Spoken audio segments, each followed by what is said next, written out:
നിങ്ങൾ വാങ്ങിക്കാൻ പോകുന്ന സൗണ്ട് ബാറിന് കാണുമ്പോൾ വേറെ ലെവൽ വൈബ് വേണമെന്നുണ്ടെങ്കിൽ ഈ കാണുന്ന സെബ്രോണിക്കിന്റെ ഏറ്റവും പുതുതായിട്ട് ഇറങ്ങിയ Zeb Juke bar 9400 pro Dolby 5.1 special സാന്റാനോ എഡിഷൻ സൗണ്ട് ബാർ വാങ്ങിക്കാം. ഇതേപോലെ വേറൊരു സാന്റാനോ എഡിഷനും കൂടെ ഉണ്ട്, വീഡിയോയിൽ കാണിച്ചു തരാം. പലർക്കും ഈ സാന്തനു എഡിഷൻ എന്നൊക്കെ പറയുന്നുണ്ട്, ഇതെന്താ സംഭവം എന്നുള്ള ഡൗട്ട് ഉണ്ടാവും അല്ലേ. സാന്തനു ഹസാരിക എന്നുള്ള ഒരു ഫേമസ് ഡൂഡിൽ ആർട്ടിസ്റ്റ് ആണ് ഇതിനെ ഈ ഒരു കാണുന്ന രൂപത്തിലേക്ക് ഡിസൈൻ ചെയ്തിട്ടുള്ളത്. ഇതുവരെ ഇങ്ങനെ ഒരാളെ കണ്ടിട്ടില്ല എന്നുണ്ടെങ്കിൽ ഗൂഗിളിൽ ജസ്റ്റ് ഒന്ന് സെർച്ച് ചെയ്ത് നോക്കിയാൽ മതി. പുള്ളിയുടെ നല്ല അടിപൊളി വർക്കുകളൊക്കെ നിങ്ങൾക്ക് കാണാൻ പറ്റും. ഈ കാണുന്ന പ്രിന്റ് ചെയ്തുള്ള ഈ ഒരു ഡിസൈൻ ഒക്കെ പുള്ളി കഷ്ടപ്പെട്ടൊക്കെ ക്രിയേറ്റ് ചെയ്തുകൊണ്ട് തന്നെ ഇതിന്റെ എഡിഷന്റെ പേരായിട്ട് പുള്ളിയുടെ പേരാണ് കൊടുത്തത്. എന്തൊക്കെ പറഞ്ഞാലും ഒന്ന് നോക്കിക്കേ, കാണാൻ നല്ല ലുക്ക് ഉണ്ട്. പക്ഷേ ലുക്കിലല്ലല്ലോ കാര്യം, വർക്കിലല്ലേ. അപ്പൊ അതെങ്ങനെ ഉണ്ട് എന്നുള്ളത് നോക്കാം. ഇതാണ് ബോക്സ് തന്നെ വേറെ ലെവലിൽ അവർ ഡിസൈൻ ചെയ്ത് വെച്ചിട്ടുണ്ട്. പക്ഷേ ബോക്സിന്റെ ആ ഒരു രൂപത്തിലൊന്നും ഒരു മാറ്റവും ഇല്ല. QR കോഡ് ഗൈഡ്,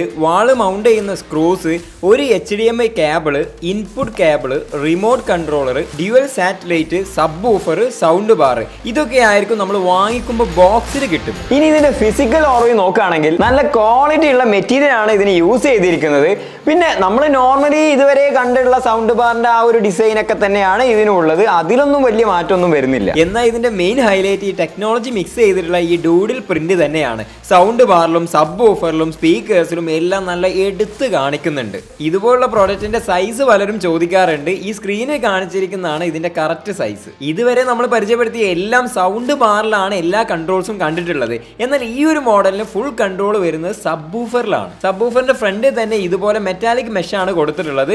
ഇവിടെ മുകളിലായിട്ടാണ് എല്ലാ കൺട്രോൾ ബട്ടൺസും കൊടുത്തിട്ടുള്ളത്. ഒരു റബ്ബർ ടൈപ്പ് ആണ്. ഫ്രണ്ടിൽ തന്നെ നിങ്ങൾക്ക് കാണാം മോഡ്, വോളിയം, മറ്റുള്ള സെറ്റിംഗ്സ് ഒക്കെ അറിയാനായിട്ട് ഒരു ചെറിയ LED ഡിസ്പ്ലേ കൊടുത്തിട്ടുണ്ട്. അതിന്റെ നേരെ താഴെയായിട്ട് USB പോർട്ടും കൊടുത്തിട്ടുണ്ട്. ഇനി സബ്വൂഫറിന്റെ ബാക്കിലാണ് എല്ലാ പോർട്ടുകളും നൽകിയിട്ടുള്ളത്. ഓക്സ്, ഒരു HDMI പോർട്ട്, അതും ARC സപ്പോർട്ടാണ്. പിന്നെ optical in, speaker connection port, ഇതൊക്കെയാണ് ബാക്കിലുള്ളത്. ഇതല്ലാതെ അത്ര പുതിയതല്ലെങ്കിലും ബ്ലൂടൂത്ത് 5.0 ഉണ്ട്. അപ്പോൾ വയർലെസ് ആയിട്ടും നമുക്ക് എല്ലാ ഡിവൈസും കണക്ട് ചെയ്യാം. ഇനി ഇതിന്റെ കൂടെ കിട്ടുന്ന ഈ റിമോട്ട് മറ്റ് സൗണ്ട് ബാറിന്റെ റിമോട്ടിൽ നിന്ന് കുറച്ച് ഡിഫറെന്റ് ആണ്. വലിയ മാറ്റമല്ല, പക്ഷെ കുറച്ചുകൂടി യൂസ് ചെയ്യാൻ എളുപ്പമാണ്. സാധാരണയുള്ള റിമോട്ടുകളിൽ ഒരുപാട് ബട്ടൺസ് കൊടുക്കും, ആ മോഡ്, ഈ മോഡ്, എന്തൊക്കെ മോഡ്, അവിടെ മോഡ് എന്നൊക്കെ പറഞ്ഞിട്ട്. പക്ഷേ ഒരു 3-4 മോഡ്സിനൊക്കെ ഒരു ബട്ടണിലേക്ക് ഒതുക്കിയിട്ടുണ്ട്. അതേപോലെ തന്നെ ഒരു 3-4 സെറ്റിംഗ്സിനെ ഒറ്റ ബട്ടണിലേക്ക് മാറ്റി. അപ്പോൾ അതുകൊണ്ട് തന്നെ ഒന്നും കൂടെ നമുക്ക് പിടിക്കാനും യൂസ് ചെയ്യാനൊക്കെ സുഖമാണ്. അതേപോലെ തന്നെ ഇതിന് ചെറിയൊരു വളവും കൊടുത്തിട്ടുണ്ട്.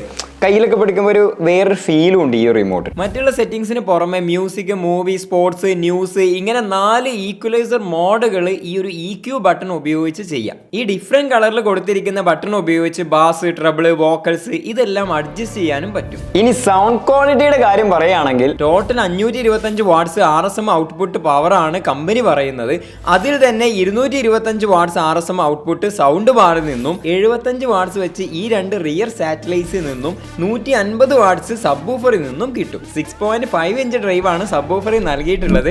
ഡോൾബി 5.1 ഓഡിയോ സപ്പോർട്ടും ഉണ്ട്. അത്യാവശ്യം ക്ലിയർ വോക്കൽസ് ഉള്ള നല്ല ക്വാളിറ്റി സൗണ്ട് ആണ് ഇതിലൂടെ ലഭിക്കുന്നത്. ഇതിന് സൗണ്ട് ക്വാളിറ്റിയുടെ ഡെമോ കേൾക്കേണ്ടി വരുമായിരിക്കും അല്ലേ? വലിയ കാര്യമൊന്നുമില്ല കേട്ടു എന്ന് വിചാരിച്ച്, കാരണം നിങ്ങൾ കേൾക്കുന്ന സ്പീക്കറിന് അനുസരിച്ചായിരിക്കും ക്വാളിറ്റി വരുന്നത്. എങ്കിലും നിങ്ങളുടെ സുഖത്തിന് വേണ്ടിയിട്ട് കുറച്ച് ഡെമോ കാണിച്ചു തരാം.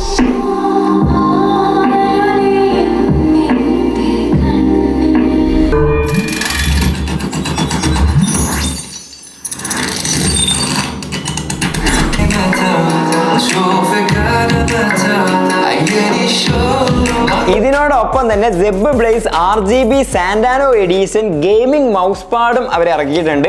ഇതിലും സൗണ്ട് ബാറിൽ കണ്ട അതേപോലെയുള്ള ഡൂഡിലുകൾ കാണാം. എന്തായാലും സംഭവം കൊള്ളാം. ഇതാണ് ഇതിന്റെ ഒരു സൈസ്. ഇതിൽ USB കണക്ട് ചെയ്തിട്ട് പവർ കൊടുത്തു കഴിഞ്ഞാൽ നമുക്ക് ഇതേപോലെ RGBs കാണാൻ പറ്റും. 13 മോഡലിൽ ഇതിന്റെ ചുറ്റുമുള്ള ആ ഒരു RGB നമുക്ക് മാറ്റി മാറ്റി യൂസ് ചെയ്യാം. ഒരു വലിയ മൗസ് പാഡ് തന്നെയാണെന്ന് പറയാം. നല്ല ക്വാളിറ്റി മെറ്റീരിയൽ ആണ്. അപ്പോൾ ഈ ഒരു ഡിസൈൻ ഇഷ്ടപ്പെടുന്നവർക്കൊക്കെ വാങ്ങിച്ച് യൂസ് ചെയ്യാവുന്നതാണ്. ഞാൻ എന്തായാലും എന്റെ ടേബിളിൽ ഈ സാധനം സെറ്റ് ചെയ്തിട്ടുണ്ട്. അങ്ങനെ മൊത്തത്തിൽ കാണാൻ നല്ല അട്രാക്റ്റീവ് ആയിട്ടുള്ള ഒരു എഡിഷൻ തന്നെയല്ലേ. എനിക്ക് എന്തായാലും നന്നായിട്ട് ഇഷ്ടപ്പെട്ടു. ഒന്നാമത് ഈ ബ്ലാക്കും വൈറ്റും എന്ന് പറഞ്ഞാൽ നമ്മളൊരു അതാണ്. അപ്പോൾ അതുകൊണ്ട് കാണാൻ ഇതുപോലൊരു ലുക്ക്, ഒരു വേറൊരു അട്രാക്റ്റീവ്, ആ കാണുമ്പോൾ അത് ഏത് സൗണ്ട് ബാർ എന്ന് ചോദിക്കുന്ന രീതിയിലൊക്കെയാണ് നിങ്ങൾ ഉദ്ദേശിക്കുന്നതെന്നുണ്ടെങ്കിൽ, പിന്നെ വേറൊരു നല്ല അത്യാവശ്യം ക്വാളിറ്റി ഉള്ള സൗണ്ട് എക്സ്പീരിയൻസും സെബ്രോണിക് നിങ്ങൾക്ക് അറിയാവുന്നതാണല്ലോ. അപ്പോൾ അതും കിട്ടുന്ന ഒരു സൗണ്ട് ബാർ വേണമെന്നുണ്ടെങ്കിൽ ഇത് നിങ്ങൾക്ക് എന്തായാലും നോക്കാവുന്നതാണ്. ഇതിന്റെ ലൈവ് പ്രൈസ് അറിയണമെന്നുണ്ടെങ്കിൽ ലിങ്ക് ഞാൻ ഡിസ്ക്രിപ്ഷനിലും കമന്റിലും കൊടുക്കുന്നുണ്ട്. ജസ്റ്റ് ഒന്ന് ക്ലിക്ക് ചെയ്ത് കഴിഞ്ഞാൽ വെറും 5 സെക്കൻഡ് കൊണ്ട് നിങ്ങൾക്ക് ലൈവ് പ്രൈസും മറ്റുള്ള എല്ലാ ഡീറ്റെയിൽസും അറിയാവുന്നതാണ്. അതുകൊണ്ടാണ് പ്രൈസ് പറയാത്ത, കാരണം നിങ്ങൾ എപ്പോൾ ഇത് കാണുകയാണെന്നുണ്ടെങ്കിലും നിങ്ങൾക്ക് കറക്റ്റ് ആയിട്ടുള്ള ആ പ്രൈസ് അറിയാൻ പറ്റും. ഈ ഒരു ഡിസൈനെ കുറിച്ചും ഈ ഒരു എഡീഷനെ കുറിച്ചും നിങ്ങളുടെ അഭിപ്രായം എന്താണെന്നുള്ളത് കമന്റ് ചെയ്യാൻ മറക്കണ്ട. അവിടെ നല്ലൊരു വീഡിയോയുമായി കാണാം. അപ്പോൾ അടുത്ത നല്ലൊരു വീഡിയോയുമായി കാണാം. Thank you for watching. By.